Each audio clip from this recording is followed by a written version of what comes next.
প্রিয় শ্রোতা বন্ধুরা, আপনারা শুনছেন রেডিও লাভার্স ওয়ার্ল্ড ওয়াইড। আজকের এই পর্বটি গভীর শোক ও শ্রদ্ধার সঙ্গে শুরু করছি।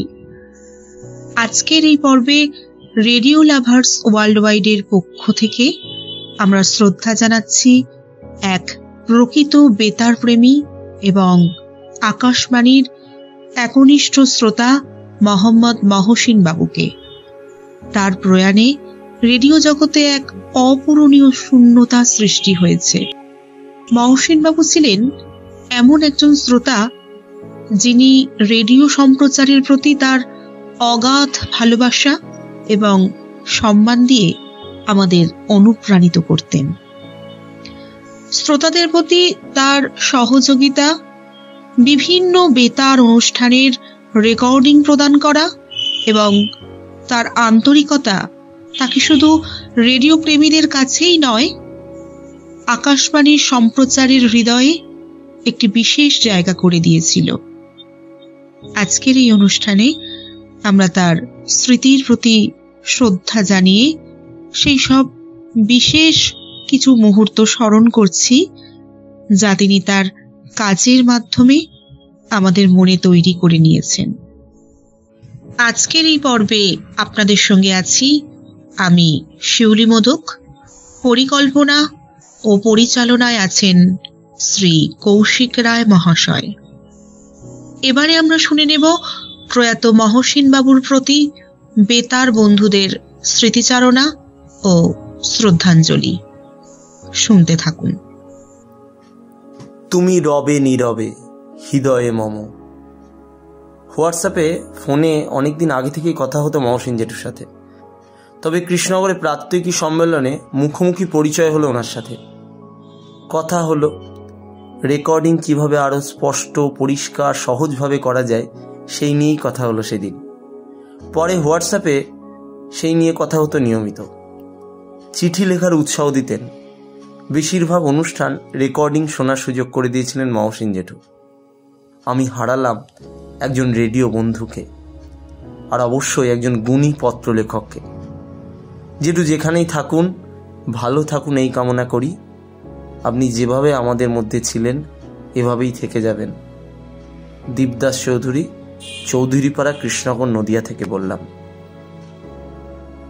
আমি শেখ আব্দুল মান্নান, গ্রাম গোপীনাথপুর, পোস্ট জামদারা, থানা ধনিয়াখালী, জেলা হুগলি থেকে প্রয়াত বেতার বন্ধু মোহাম্মদ মহসিন দাস সম্পর্কে দু চার কথা বলছি।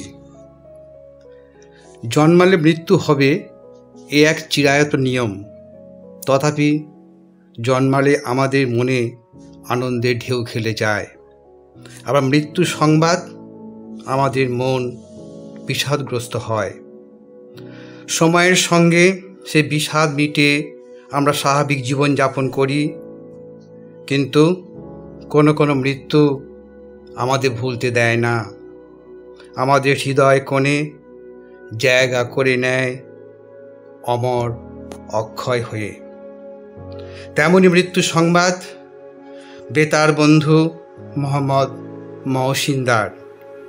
গত 10 ডিসেম্বর দুপুরে হঠাৎ তার মৃত্যু সংবাদ পেয়েই মর্মাহত হই।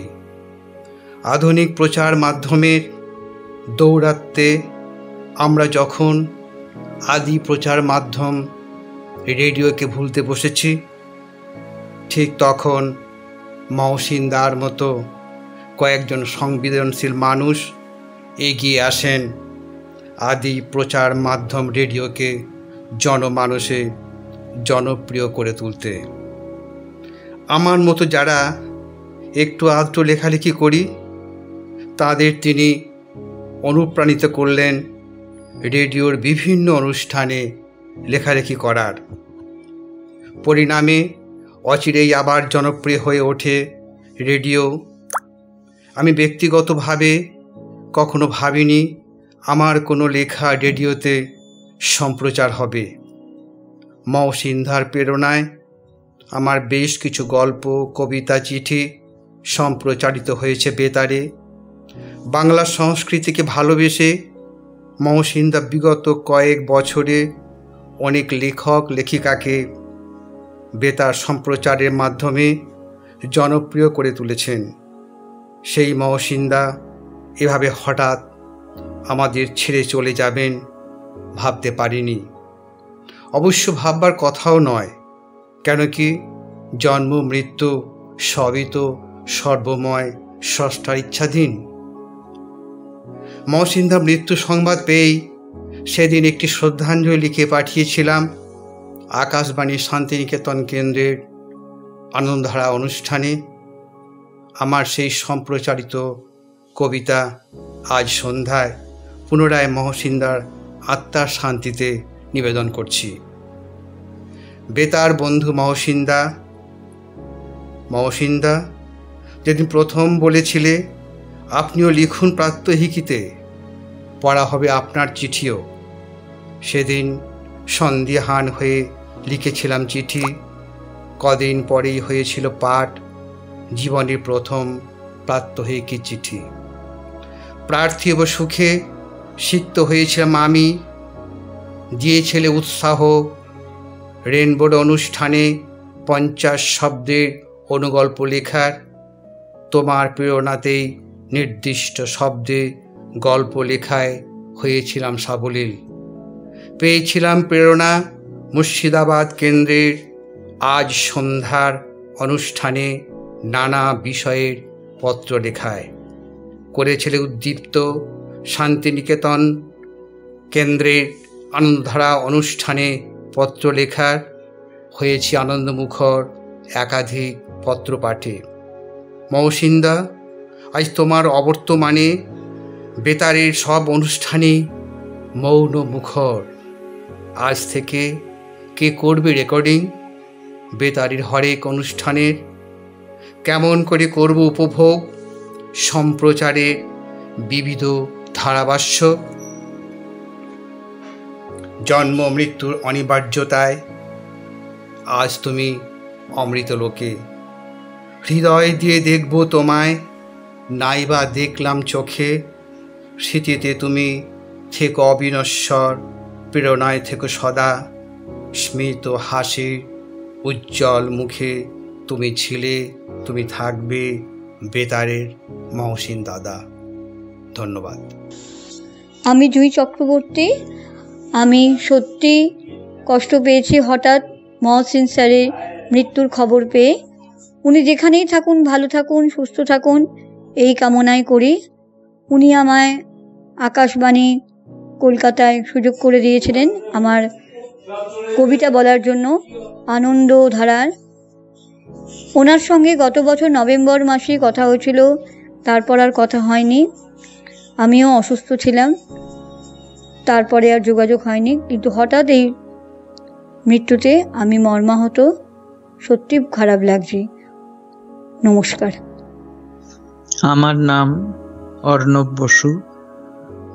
আমি হাওড়া ময়দান, হাওড়া সিটি, কলকাতা 7,11,101 থেকে বলছি। মহসিন বাবু আকাশবাণীর একজন অত্যন্ত বরিষ্ঠ শ্রোতা ছিলেন। মহসিন বাবুর মতো মানুষ বা সেই ব্যক্তিত্ব চলে যাওয়ার ফলে আকাশবাণীর শ্রোতা মহলে কিন্তু এক অফুরান ক্ষতি এলো। ওনার আত্মার চির শান্তি কামনা করি এবং জানি না যে মহসিন বাবুর মতো অত একনিষ্ঠভাবে আমরা রেডিও শ্রোতা কিনা, সত্যিই জানি না। রেডিওর প্রতিটি অনুষ্ঠান বা প্রতিটি বিষয়ের ক্ষেত্রে মহসিন বাবুর যে সক্রিয়তা ছিল, সেই সক্রিয়তা বোধহয় আপামর শ্রোতাকে অত্যন্ত সার্বিকভাবে নাড়া দিয়ে গেল। তার এই গত হয়ে যাওয়ায় আকাশবাণী এক অত্যন্ত বরিষ্ঠ শ্রোতাকে যেমন হারালো, তেমনি হারালো তার মতো এক উজ্জ্বল শ্রোতা ব্যক্তিত্বকে। মহসিন বাবুর মৃত্যুতে আমি আন্তরিক ভাবে ওনার আত্মার প্রতি শ্রদ্ধা জ্ঞাপন করছি এবং ওনার মৃত্যুতে, ওনার এই গত হয়ে যাওয়ায় আমি রবীন্দ্রনাথের খালি একটি গানের দু কলি ওনার আত্মার শান্তি কামনায় এখানে গেয়ে শোনাচ্ছি। ভরা থাক, ভরা থাক স্মৃতি সুধায় বিদায়ের পাত্রখানি। ভরা থাক, ভরা থাক মিলনের উৎসবে, তাই ফিরায় দিও আনি। ভরা থাক, ভরা থাক। নমস্কার। নমস্কার, আমি ডাক্তার তারক মজুমদার, উত্তর 24 পরগনা 2 নম্বর দুর্গানগর কাকিনাড়া থেকে বলছি। মহসিন বাবুর প্রয়াণে তার প্রতি শ্রদ্ধাঞ্জলি জানাতেই আমার এই মনের অভিব্যক্তি আমি প্রকাশ করছি। হঠাৎ করে এর মধ্যেই খবর পেলাম মহসিন বাবু আর আমাদের মধ্যে নেই। তার প্রয়াণে আমি রীতিমতো স্তব্ধ এবং বাকরুদ্ধ হয়ে পড়ি। ভীষণ ভীষণ রেডিও প্রেমিক একজন মানুষ, শুধু তাই নয়, অমায়িক ব্যবহার, সুমিষ্ট ভাষী ছিলেন এই মহসিন বাবু। গত নভেম্বর মাসে এক সন্ধ্যায় আমি মহসিন বাবুকে ফোন করেছিলাম, কারণ আকাশবাণী শিলিগুড়ি বেতার কেন্দ্রের প্রত্যুষাতে অক্টোবর মাসে আমার একটি লেখা পড়া হয়েছিল, কিন্তু কোনো কারণে সেটি আমি মিস করে যাই। সেই লেখাটির যেটা পাঠ করা হয়েছিল তার অডিও পাওয়া যাবে কিনা এটা জানার জন্য আমি মহসিন বাবুকে ফোন করি। বেশ কিছুক্ষণ তার সাথে কথা হয়েছিল। প্রথমবার যে ওনার সাথে এত কথা বললাম ফোনে, একবারও মনে হয়নি যে খুব নতুন। মনে হয়েছিল কত পুরনো এবং পরিচিত একজন মানুষ, কতদিনের তার সাথে পরিচয়। অনেকক্ষণ আমার সাথে বেতার বিষয়ে বিভিন্ন বিষয়ে কথা হয়েছিল। তার ব্যবহারে আমি রীতিমতো মুগ্ধ হয়েছিলাম এবং বেতারের প্রতি তার এই অগাধ ভালোবাসা। সারাদিন কর্মব্যস্ততার মধ্যেও তিনি বেতারের বিভিন্নভাবে বেতারের সাথে যুক্ত এবং তিনি সমস্ত অনেক কিছু তিনি অডিও এখানটায় দিতেন যাদের লেখা পড়া হচ্ছে তাদের সুবিধার জন্য। কিন্তু হঠাৎ করে শুনলাম উনি আমাদের ছেড়ে চলে গেছেন। কিছুতেই মেনে নিতে পারছি না। বেতার জগতে এক অপূরণীয় ক্ষতি হলো। মহসিন বাবু, আপনি যেখানেই থাকুন ভালো থাকুন এবং আপনি আমাদের মধ্যে বেঁচে থাকবেন চিরকাল। এক এক করে আমরা যে অনেক প্রিয় মানুষকে হারিয়ে ফেলছি। হৃদয় আজ ভীষণ ভারাক্রান্ত, আর কিছু বলতে পারছি না। নমস্কার। কয়েকদিন আগেই মহসিন বাবুর সাথে ফোনে কথা হয়েছিল। তারপর একদিন সন্ধেবেলায় ফোন করি। জাহানারা দি আমার ফোনটা ধরেন। তিনি আমাদের বৌদি। আমাকে বলেন আপনার ভাই নার্সিংহোমে ভর্তি এবং তিনি সেখান থেকেই কথা বলছেন। এরই মধ্যে ষষ্ঠীবাবু স্বয়ং মেদিনীপুর থেকে আমাকে ফোন করেন এবং বলেন বাঁকুড়ার সাধনবাবু একটা ফান্ড তৈরি করতে চাইছেন এবং এ ব্যাপারে কথাও নাকি হয়ে গেছে। তারপরের দিন কিংবা তারপরের দিন আমি অবাক হয়ে দেখলাম মহসিন বাবু আমাদের কিছু না বলেই চলে গেলেন।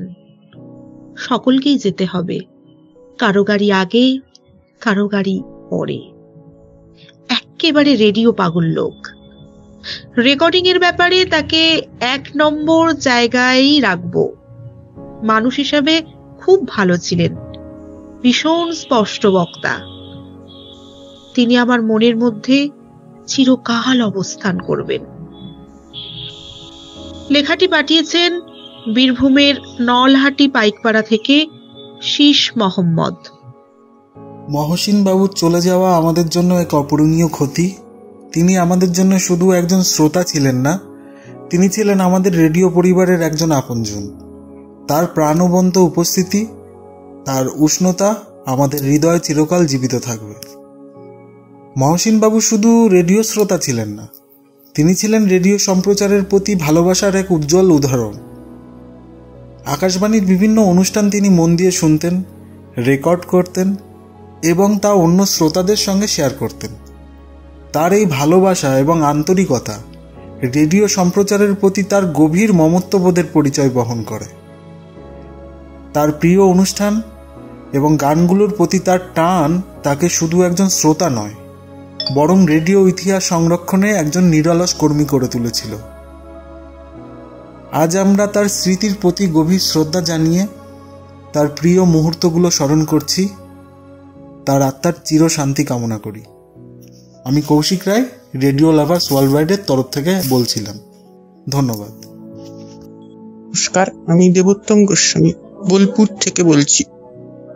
মহসিনবাবুর আকস্মিক প্রয়াণে আমি গভীরভাবে ব্যথিত এবং মর্মাহত।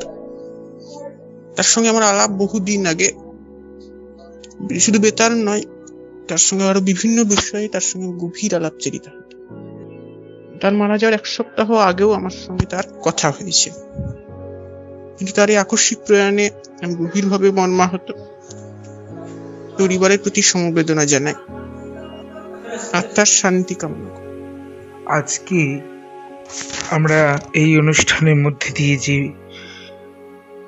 মানুষটিকে শ্রদ্ধা জানাচ্ছি, আমাদের প্রিয় মানুষ, আমাদের কাছের মানুষ, আমাদের প্রণম্য শ্রদ্ধেয় মোহাম্মদ মহসিন সাহেব, আমাদের প্রিয় মহসিন স্যার। আসলে মোহাম্মদ মহসিন সাহেবকে আমি কিভাবে দেখেছি সেটাই আমি একটু বলছি ছোট্ট করে। প্রথমত বলে রাখি, ওনার সাথে আমার সরাসরি কোনো দিনও কোনো কথা হয়নি, কিন্তু আমি জানতাম যে একজন মানুষ রয়েছেন যে রেডিও, যার রেডিও অন্তঃপ্রাণ আর কি। রেডিওকে উনি খুব ভালোবাসতেন এবং রেডিওকে ভালোবাসতেন বলেই আমরা যারা রেডিও শুনছি তাদেরকেও উনি ভীষণ ভালোবাসতেন, ভীষণভাবে শ্রদ্ধা করতেন।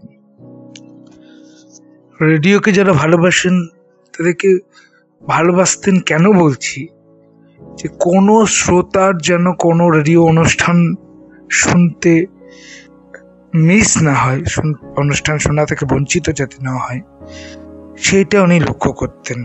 এই যেমন ধরুন না, আমাদের রেডিও লাভার্স ওয়ার্ল্ড ওয়াইড কমিউনিটির হোয়াটসঅ্যাপ গ্রুপে উনি নিয়মিত রেকর্ডিং দিয়ে গেছেন, নিয়মিত, এবং এমন এমন অনুষ্ঠানের রেকর্ডিং উনি দিয়েছেন, যেমন ধরুন প্রাত্যহিকী একটি প্রভাতী অনুষ্ঠান, একদম সকালবেলায় শুরুর দিকে একটি অনুষ্ঠান সম্প্রচারিত হয়, সেই অনুষ্ঠানের রেকর্ডিং উনি করেছেন শুধুমাত্র রেডিওকে ভালোবেসে, রেডিওর শ্রোতাদের ভালোবেসে। তো সেই মহান ব্যক্তিত্বকে হারিয়ে আমরা গভীরভাবে শোকাহত। যখন সংবাদটি পেলাম খুব মন খারাপ হয়ে গেছিল, খুব কষ্ট হয়েছিল। এই কষ্ট বোধহয় ভাষায় প্রকাশ করা যায় না, প্রকাশ করতে আমি পারবো না। পরিশেষে কাজী সাহেবের একটা গানের উল্লেখ করে আমি আমার বক্তব্য শেষ করছি। তোমার মহাবিশ্বে কিছু হারায় না তো কবু, এই মহাবিশ্বে কিছুই হারায় না। হ্যাঁ, উনি হয়তো এই দেহ ছেড়ে চলে গেছেন, কিন্তু ওনার আত্মা কিন্তু রয়েছে। গীতায় বলছেন আত্মা অবিনশ্বর। দেহ অনেকটা পোশাকের মতন, পোশাক পরিবর্তন করেছেন, কিন্তু উনি রইলেন আমাদের মাঝে, ওনার কাজ দিয়ে উনি রইলেন। তো স্যার, আপনি যেখানেই থাকুন ভালো থাকুন, আনন্দে থাকুন, রেডিওকে নিয়ে থাকুন। আমি বিশ্বাস করি আপনি যেখানেই আছেন সেখানে বসে আপনি রেডিওর অনুষ্ঠান শুনছেন।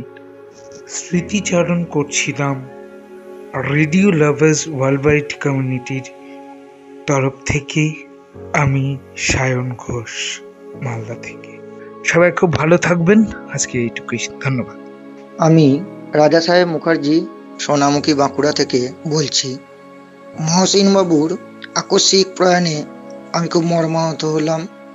ওনার স্মৃতিতে আমি আমার অন্তরের অন্তঃস্থল থেকে শ্রদ্ধা জ্ঞাপন করছি, ওনার পরিবারের প্রতি সমবেদনা জানাচ্ছি। মহসিনবাবু সম্বন্ধে আমি দু একটি কথা বলতে চাই। মহসিনবাবু আমার জীবনে হঠাৎ একজন দেবদূতের মতোই হাজির হয়েছিলেন। বেতার পরিবারের প্রতি আমার যে আকর্ষণ, সেই বীজটি রোপণের জন্য যেন আমি দেবোত্তমবাবুর মাধ্যমে ওনার সঙ্গে যোগাযোগ করি। আমার যখন একটি রেকর্ডিং আকাশবাণী কলকাতায় হয়েছে, সেটি চেয়েই যখন তার সঙ্গে আমি যোগাযোগ করলাম, উনি নির্দ্বিধায় আমাকে সেই ব্যবস্থা করে দিলেন। এটা ওনার শুধু মহৎ হৃদয়ের পরিচয় নয়, এই যে বেতার পরিবারের সদস্যদের প্রতি ওনার যে সহমর্মিতা, তিনি তার সাক্ষ্য রাখলেন। অন্যান্য জনের মাধ্যমে যোগাযোগ করে আমাকে সেই অডিওটি এনে সঙ্গে সঙ্গে পাঠিয়ে দিলেন। আমি যখন পরে ফোন করলাম এবং জানলাম যে উনি অসুস্থ, হসপিটালে আছেন, আমি নিজেই লজ্জিত হলাম। কিন্তু ওই পরিস্থিতি যে উনি আমার জন্য ভেবে একটি ব্যবস্থা করলেন এবং আমাকে উৎসাহিত করলেন আবার নেক্সট বার লেখা দেওয়ার জন্য, তা আমি আমার জীবনের শেষ দিন পর্যন্ত মনে রাখবো। একই সঙ্গে আমি আবার ওনার খোঁজ নিয়েছি হোয়াটসঅ্যাপে বা পরে ফোন করেছি, কিন্তু হয়তো তখন তিনি অসুস্থ খুবই ছিলেন, তাই আমি আর ওনার সঙ্গে কন্ট্যাক্ট করতে পারিনি।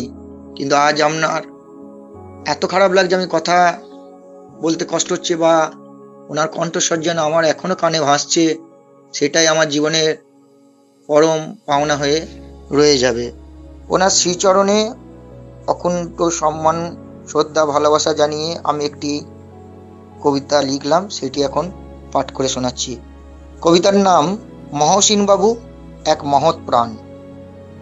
কখনো এমন হয় দেবদূত কাছে এসে কয় এগিয়ে যাও, এখনো এমন হয় পরশ পাথর ছুঁয়ে দেয় নিজেই, আমিও যেন তাতে সোনা হয়ে যাই। অমূল্য প্রাণই আকর্ষিত করে আর একটি প্রাণকে, উৎসাহের বাড়ি সিঞ্চনে সজীব করে তোলে সম্ভাবনার চারাটিকে। সেই রকমই এক মহৎ প্রাণ মহসিনবাবু, এক দেবদূতের মতোই জীবনে আলো জেলে দিয়ে চলে গেলেন দ্রুত।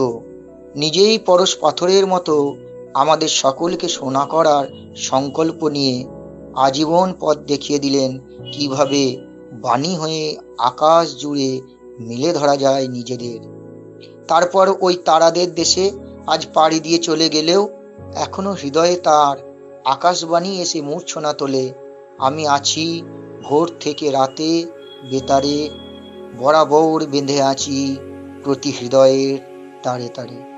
নমস্কার। মহসিন বাবু ছিলেন একজন বেতারের গুণমুগ্ধ শ্রোতা।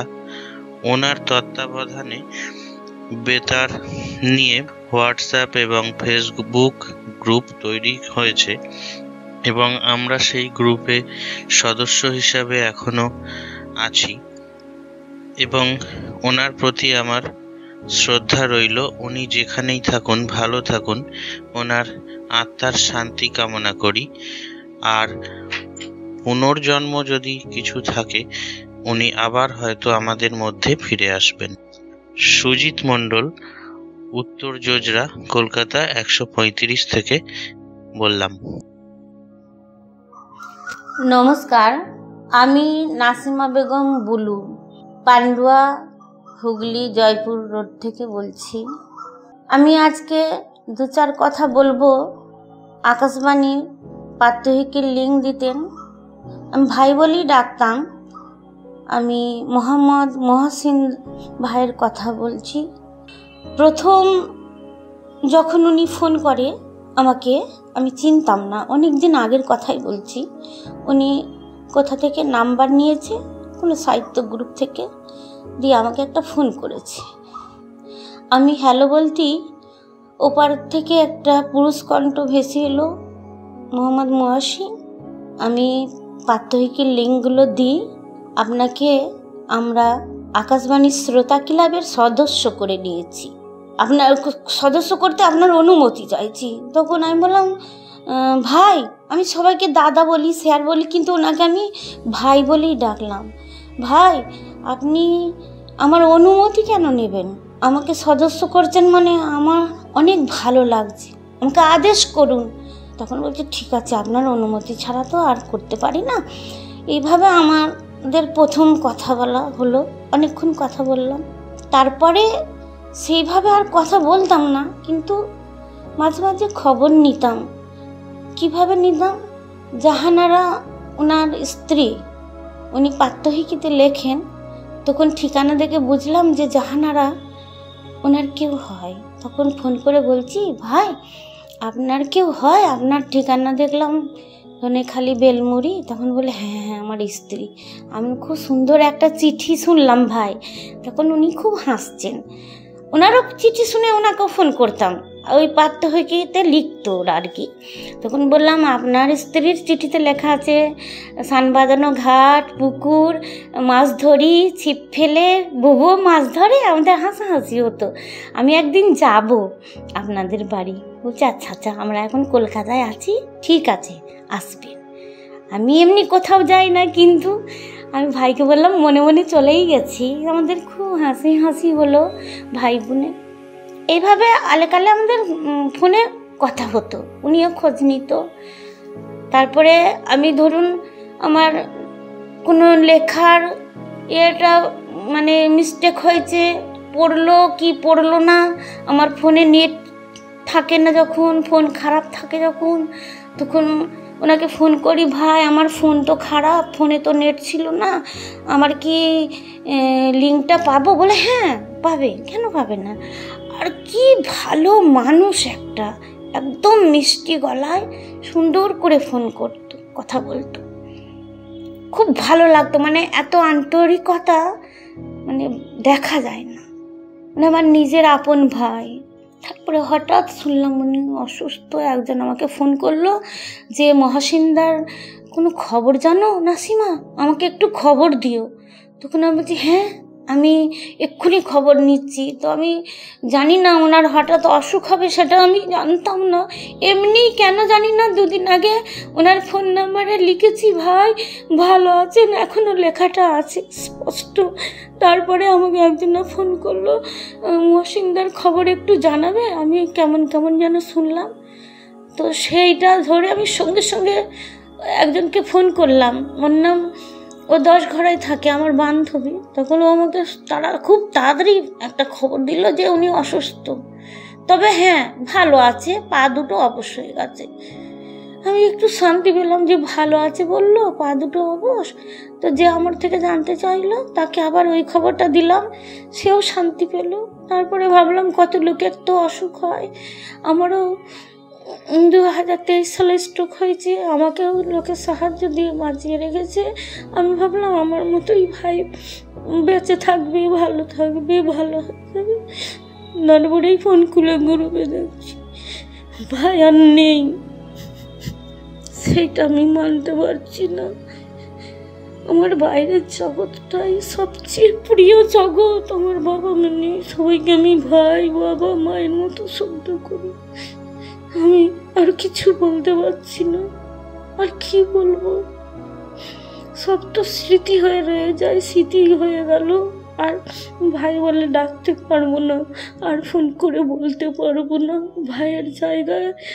আর যে আসুক তাকেই আমি ভাই বলবো, এটাই আমার সান্ত্বনা, এটাই আমার বলা। আর কিছু বলতে পারছি না আমি। নমস্কার নেবেন সবাই, খুব ভালো থাকবেন। নমস্কার, আমি সুনেত্রা চ্যাটার্জি বরানগর থেকে বলছি। আজ মহসিনদার কথা বলতে গেলে প্রথমেই মনে পড়ে মহসিনদার সঙ্গে আমার যোগাযোগ হয়। আমার এক আত্মীয় লেখালেখি করতেন প্রাত্যহিকীর বিভিন্ন বিষয় বা রেডিওর বিভিন্ন বিষয়।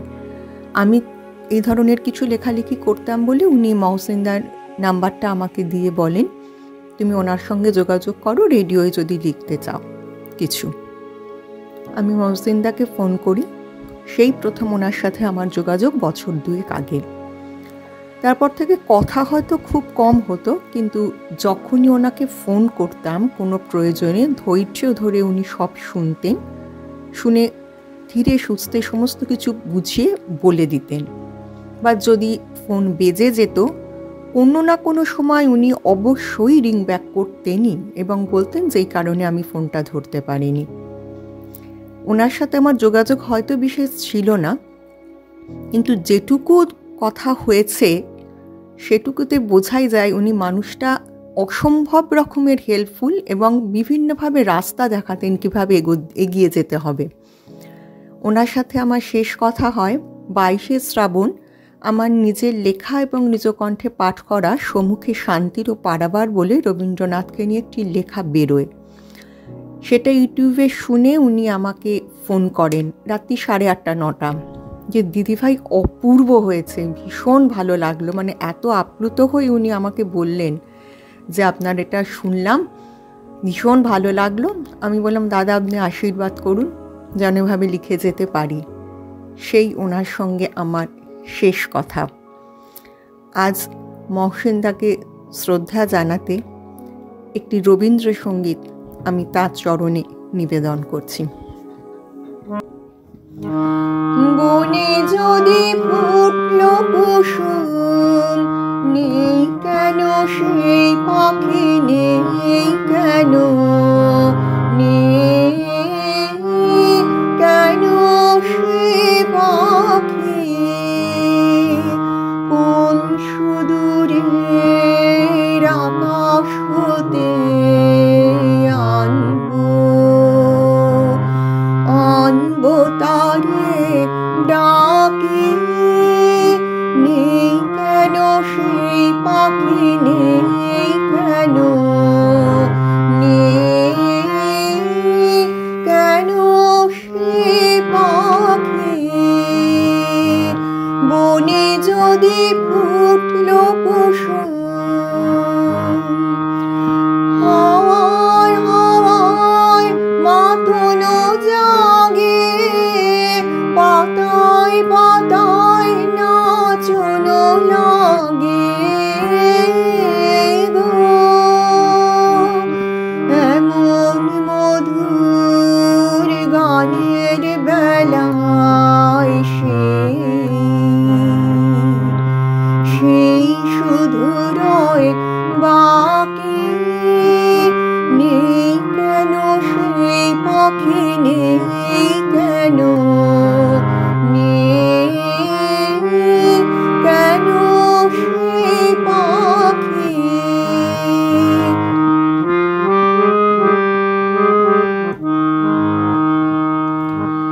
উদাস করা হৃদয় হরা, না জানি কোন ডাকে,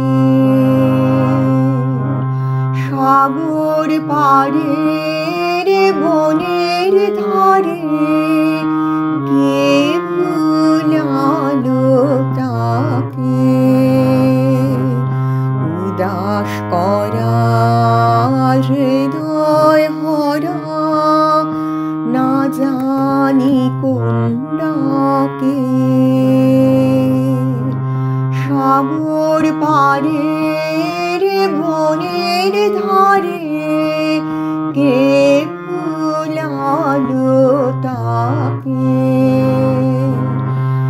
আমার হেথায় ফাগুন বৃথায় বারে বারে ডাকে যে তাই গো, আমার হেথায় ফাগুন বৃথায় বারে বারে ডাকে যে তাই গো,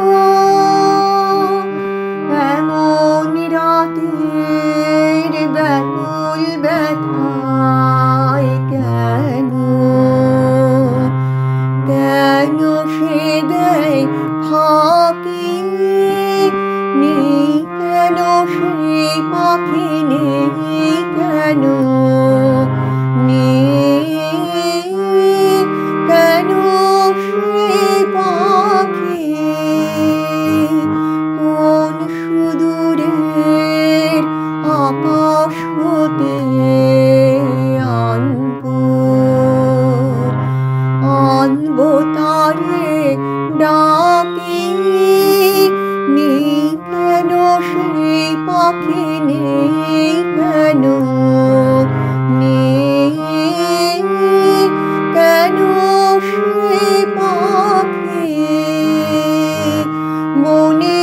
যদি ফুটল কুসুম। নমস্কার। মহসিনদার আত্মার শান্তি কামনা করি। উনি যেখানেই থাকুন ভালো থাকুন। নমস্কার। সমস্ত অনুষ্ঠানটির পরিকল্পনা, পরিচালনা ও প্রকৌশলী সহায়তায় ছিলেন শ্রী কৌশিক রায়। অনুষ্ঠানটির উপস্থাপনায় ছিলাম আমি শিউলি মোদক। অনুষ্ঠানটি কেমন লাগলো অবশ্যই কমেন্ট করে জানাবেন। আবার অন্য কোনো দিন অন্য কোন অনুষ্ঠান নিয়ে এসে হাজির হব আপনাদের জন্য। আজকের মতো এইটুকুই। ধন্যবাদ।